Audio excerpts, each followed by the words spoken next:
Fala pessoal, tudo bem? Grande abraço ainda na cidade de Aracaju, porque daqui nós iremos até Alagoinhas, na Bahia, né? Interior baiano, para acompanhar e transmitir a partida do Centro Esportivo Alagoano diante da equipe do Atlético, campeão baiano, Copa do Brasil, hein? Lembrando que o CSA joga pelo empate para passar para a próxima fase, né? Nós, Na Rede, de forma exclusiva, estaremos lá. E ainda aqui em Aracaju, falando das duas equipes. Falando em Centro Esportivo Alagoano, o Azulão, o CSA bateu o Náutico bonito por 3-1 e subiu mais um pouco na tabela. O primeiro tempo, CSA deslanchou, tirou um pouco o pé no segundo, dava para marcar mais gols, porque o saldo é muito importante, principalmente nessa primeira fase da competição. Campeonato do Nordeste, aliás, os dois representantes de Alagoas venceram. Daqui a pouco a gente vai falar do Clube de Regatas Brasil. Mas antes, vamos falar um pouquinho do CSA, que já está se destinando para a cidade de Alagoinhas, interior baiano, e nós iremos acompanhar. Ontem, após a vitória, neste domingo, diante do Náutico de 3-1, o técnico Moza Santos concedeu entrevista coletiva. Vamos acompanhar o que disse o técnico azulino. Acompanhe.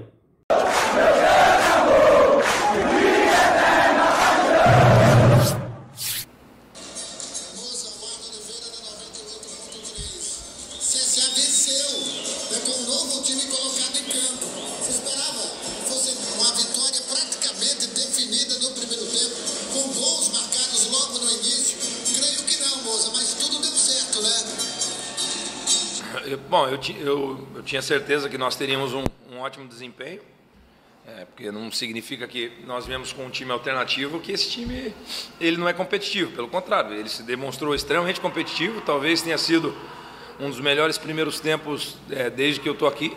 Então, é óbvio que fazer 2 gols em 7 minutos, 7, 8 minutos, e aí fazer o terceiro já antes dos 30, te dá um certo conforto.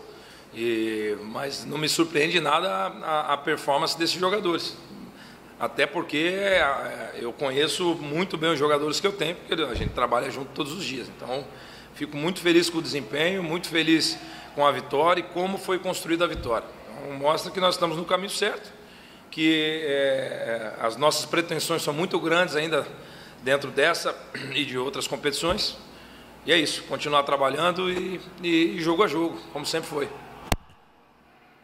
Moza, parabéns pela vitória importante. O CSA foi muito bem hoje, inclusive com um time totalmente diferente do que vinha atuando na temporada. Gostaria que você falasse da importância dessa vitória na Copa do Nordeste. O CSA continua na vice-liderança por conta do resultado do Fortaleza, mas agora só restam 2 jogos e a classificação para a próxima fase. Com esse resultado, ela fica bem encaminhada, professor?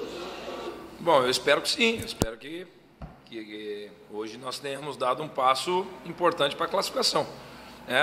No ano passado nós chegamos na última rodada, depois do jogo do Sampaio, com 11, né? Então hoje nós estamos com 11 pontos, faltando 2 rodadas. Né? Isso é muito positivo, mostra que nós estamos no caminho certo. E agora é guardar as energias para quarta-feira, um jogo extremamente importante para nós, para o clube, em todos os sentidos. Então nós vamos enfrentar um adversário difícil, que também poupou muitos jogadores nessa última rodada, num estádio que é a casa deles. Enfim, nós temos uma certa vantagem que é o empate, mas nós vamos lá para desempenhar o nosso melhor jogo, colocar em prática tudo que a gente sabe, competir no mais alto nível para buscar a nossa classificação. Professor, na segunda etapa você foi mudando o time para dar ritmo aos jogadores também, principalmente o William, que saiu do departamento médico, o Bruno Mota, que fez a primeira partida de 2022 hoje. Gostaria que você falasse, fizesse uma avaliação desses jogadores e também do Igor, que chega para agregar esse grupo do CSA, lateral direito. Um abraço. Exatamente. Eu sei que você... Eu optei por colocar o William para dar ritmo para ele, o Bruno Mota a mesma coisa. O Bruno fez a estreia dele no ano, vinha sofrendo com um problema físico, se recuperou e agora precisa de minutagem, precisa melhorar a condição física dele. Mas é um jogador extremamente importante para nós, já foi importante no passado, tenho certeza que ele vai ser importante esse ano também. E o Igor é um jogador que nós já tínhamos enfrentado ele na penúltima Série B pelo Juventude, fez uma grande Série B, foi para o Curitiba, não teve tanto espaço, foi para o Ceará, nós continuamos monitorando e teve a oportunidade de trazer ele. Então, aumenta o leque de opções, eu posso colocar o Cedric para dentro, eu posso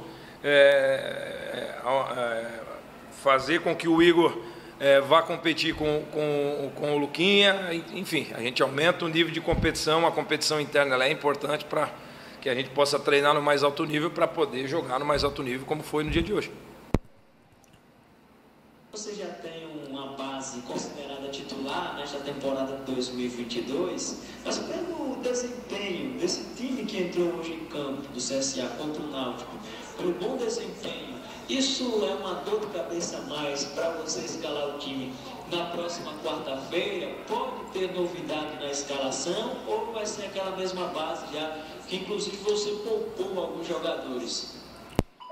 Não é difícil, assim, depois de um jogo, e o jogo sempre ele é mentalmente muito desgastante para o treinador, né? Então, difícil eu te responder essa pergunta, porque o jogo tem meia hora que acabou e eu preciso deixar a poeira baixar um pouquinho, vamos avaliar as condições dos jogadores amanhã e a partir de amanhã a gente pensa no Atlético Alagoinha.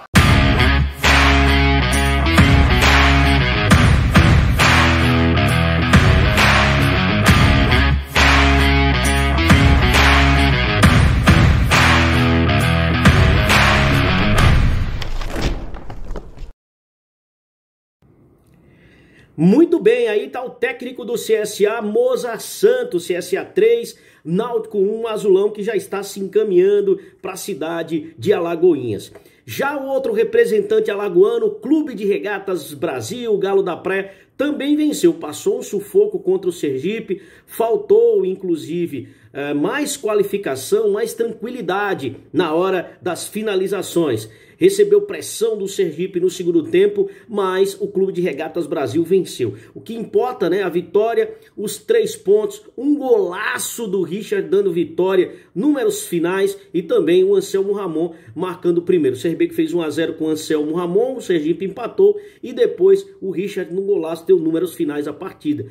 2-1. E falando no Richard, vamos ouvir e assistir também o que disse o atacante regatiano. E logo na sequência, confira a entrevista coletiva do professor Marcelo Cabo. Acompanhe. Nação regatiana, estamos aqui com o Richard, autor de um dos gols da partida, um golaço. E a gente quer saber do Richard, quer que ele passe um pouco para a nação. Qual a sensação que ele está sentindo de estar no CRB? Qual é o clima de estar no CRB? Como é que você está se sentindo? Então, estou muito feliz, né? É uma honra vestir esse manto. Estou muito feliz, muito mesmo. Desde que o Thiago Paes queria que eu vim para cá, eu aceitei com muita vontade, com muita garra. Sabia da história do clube, sabia da torcida que é gigante e que está sempre nos apoiando. E esse grupo é maravilhoso, vem mostrando dia a dia, jogo a jogo, e a gente tem muito que evoluir ainda e é muita felicidade, foi recebido muito bem por todo o clube, pelos diretores, pelos jogadores, e estou muito feliz pelo gol e só honrar a Deus também primeiramente, minha família vem me ajudando sempre e a todos do clube do CRB, a todo mundo mesmo, somente agradecer. Richard, fala pra gente aí como foi fazer aquele golaço, cara. Que gol bonito. Então, tem que pensar rápido ali. Então, na hora da jogada, assim, quando ela picou, eu pensei em cortar o zagueiro, né? Mas eu até comentei antes do jogo, né, com o Brian, eu falei, fica ligado que hoje eu vou fazer um golaço. Eu falei pra ele, então, a gente se abraçou ali no final, ele falou, tu cumpriu. Eu falei, graças a Deus aí consegui fazer um grande gol, né? Um golaço mesmo. E fico muito feliz, né? Comemorar ali com a torcida, com todo mundo. E poder desfrutar aí desse belo gol. E agora é seguir aí. Richard, parabéns pelo gol e pela sua passagem pelo Galo. Valeu, nós, tamo junto. Valeu, nação. Vamos lá, começando a coletiva com o professor Marcelo Cabo, após a vitória do CRB por 2-1 sobre o Sergipe aqui na Arena Batistão. Professor, a primeira pergunta é do Júnior Tenório, da Rádio Difusora de Alagoas. Professor Cabo, mesmo com pouco tempo de trabalho, o senhor já detectou um baixo rendimento do Diego Torres? Boa noite a todos. O Diego Torres está sofrendo de todo problema da equipe. Ele já conversou comigo, ele relatou para mim que no segundo tempo ele tem caído muito de rendimento fisicamente, e a gente sabe que o jogador precisa ter perna para poder ter as ações que ele precisa ter no jogo, né? Então o Diego é um caso que a gente já detectou, a gente vai fazer agora um trabalho especial com ele, com alguns jogadores, para que ele possa ter esse rendimento. Porque se o jogador não estiver bem fisicamente, não estiver bem de perna, não adianta, ele não consegue cumprir a parte tática, ele não consegue estar no seu melhor tecnicamente, e aí ele vai cair de produção. Mais uma vez, a gente ficou muito preocupado, porque no intervalo 2 jogadores já falaram para mim que só teria mais 10, 15 minutos de perna para poder jogar. Então você fica ali esperando qual vai ser o próximo que vai pedir para sair, e a gente sabe da queda de rendimento da equipe que ela tem no segundo tempo, tanto que eu marquei pressão em cima no primeiro tempo, e no segundo tempo eu tive que trazer um pouquinho mais a marcação para o bloco médio, porque eu não aguentaria, a equipe não aguentaria fazer essa pressão que nós fizemos no primeiro tempo, no segundo tempo. Então é uma coisa que é recorrente, a gente vai ter que trabalhar. Eu peço paciência ao nosso torcedor, eu peço paciência à imprensa. Hoje valeu só os 3 pontos e a entrega dos jogadores, porque a gente está sofrendo muito nessa questão. Mas não adianta a gente olhar para trás. Nós já temos um planejamento elaborado que a gente vai botar em prática a partir de amanhã. Segunda pergunta do Luiz Felipe, do Maragogi em Foco. Boa noite, professor. Parabéns pela vitória. Você achou que mais uma vez a equipe foi prejudicada pela condição física de alguns atletas e isso explicaria o baixo nível de pressão durante o jogo? Exatamente, até como respondi o companheiro dele agora, da mesma forma, a gente consegue até no primeiro tempo pressionar o portador da bola, a gente consegue pressionar o tiro de meta, mas aí ao passar, do decorrer do jogo, no final do primeiro tempo, a gente tem uma queda de rendimento muito grande. Eu acabei tendo que baixar a linha de marcação para a gente poder compactar mais a equipe e a gente ter o controle do jogo melhor. Eu até achei que a gente fez até um bom jogo devido às circunstâncias. Não é o ideal, não é o que eu penso, não é o que eu quero. Eu tenho certeza que a gente tem margem para evoluir, mas a gente precisa também evidenciar os 2 gols que nós fizemos. Um de jogar de saída de escanteio, né, o primeiro gol, e o segundo gol do Richard é uma jogada que a gente trabalha bastante, né, uma jogada ofensiva combinada, né, que ele vem buscar no pé, sai para as costas, que ele atrai o lateral, né, e aí ele sai para as costas e essa bola é enfiada na projeção. Então, uma coisa boa é que taticamente a equipe funcionou. Vencemos hoje com 2 ações táticas que a gente trabalha bastante. Outra situação, a gente teve, praticamente ajeitamos a equipe na preleção, porque jogamos quinta-feira à noite e jogamos hoje à tarde, né, 66 horas, 68 horas de um jogo para o outro, e a equipe ainda com déficit físico. Então, eu acho que a gente valeu pelo resultado, valeu pela vice-liderança, valeu pelos 3 pontos, né? Mas a gente sabe, né, que precisa evoluir muito, física e tecnicamente, e a gente vai buscar isso. Vamos agora para a pergunta do companheiro Luciano Costa, da Rádio Maceió 2020. Boa noite, professor. Resultado excelente, porém o desempenho da equipe foi muito abaixo do que se espera para um jogo contra o Lanterna, se o senhor concorda? Eu concordo, Luciano, eu concordo, mas a gente também tem que entender as circunstâncias momentâneas, né? Você vai para o intervalo com 2 jogadores dizendo que só tem mais 10, 15 minutos. Você tem que ficar segurando as substituições, jogadores caindo de rendimento no final do primeiro tempo, jogador caindo de rendimento no decorrer do jogo, né? A gente jogou quinta-feira, o jogo acabou 9 e pouca da noite, então assim, o rendimento foi ruim, física, técnica, mas não taticamente. A gente fez 2 gols e jogadas que a gente trabalhou e elaborou. É um resultado muito bom e o rendimento está muito aquém daquilo que eu espero da minha equipe e a gente tem margem para evoluir. Vamos para a pergunta agora do Rodrigo Veridiano, na rede oficial. Professor, faltou mais uma vez tranquilidade nas horas das finalizações e o poder de recuperação foi fundamental para a vitória? Veridiano, a gente podia ter matado o jogo, mas a gente tem que entender que talvez a performance não é o que tem agradado.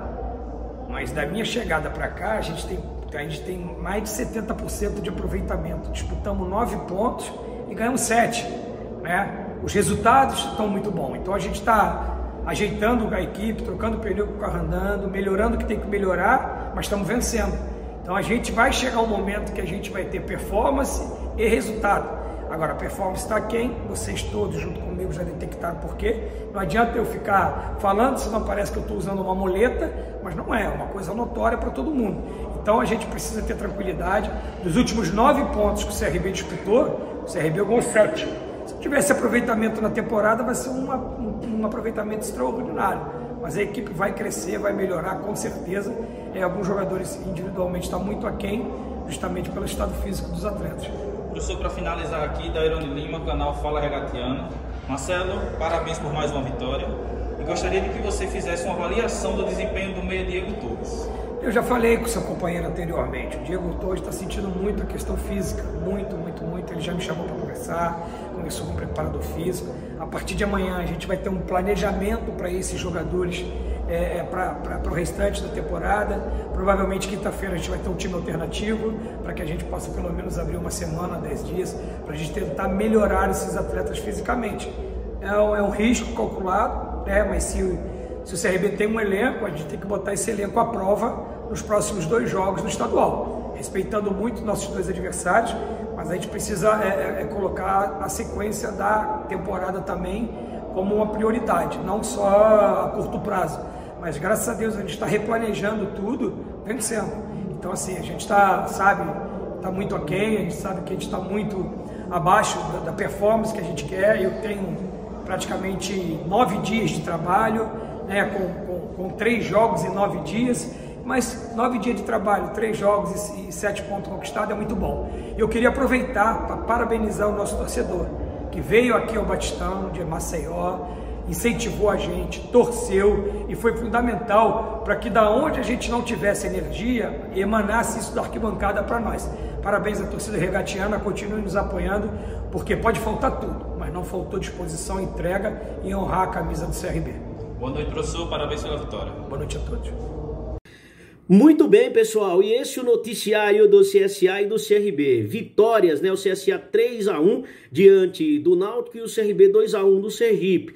E você pode acompanhar nossas redes sociais. Aliás, o Michael, volante do CRB, já chegou. Sabe quem foi que o recebeu no Aeroporto Internacional Zumbi dos Palmares aqui em Alagoas? O Gabriel Teixeira do Entretenimento, nosso repórter, foi lá no aeroporto e entrevistou o Michael. Você quer acompanhar essa entrevista? Vai lá no Instagram, estamos na rede, a entrevista completa da chegada dele. Ele disse uma coisa impactante que você vai ver, e tudo sobre a cobertura, os gols do CSA, os gols do CRB, tudo você acompanha aqui, tá certo? Grande abraço, um beijo no seu coração, direto de Aracaju, Rodrigo Veridiano na rede oficial. Valeu, galera!